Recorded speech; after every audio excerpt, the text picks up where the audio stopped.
Hello guys, আমিও নিয়ে চলে আসলাম একটা শ্রাদ্ধ বাড়ির ব্লগ। তো তার আত্মার শান্তি কামনার জন্যে তারা একটা ভোজনের অ্যারেঞ্জমেন্ট করেছিল, তো সেখানেই আমরা গেছিলাম। প্রথমে পাতে পড়ে গেল সাদা ভাত, আর আমি ডায়েটে আছি।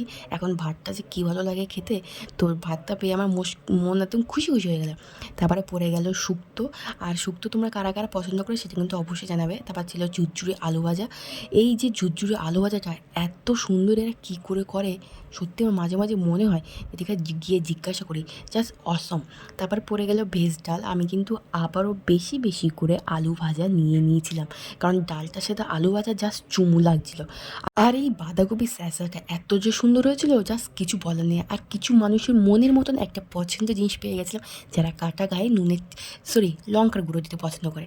তারপরে চলে আসলো কাতলা মাছের কালিয়া, আর সেই পিস পড়ে গেল পেটি। মাছটা যে এত পরিমাণে ফ্রেশ ছিল দেখেই তোমরা হয়তো বুঝতে পারছো। আমি কিন্তু আবারও একটা নিয়েছিলাম। তারপরে ছিল চাটনি, পাঁপড়, রসগোল্লা। তো আজকে সেরাট বড় ব্লগটা এখানে শেষ হচ্ছে।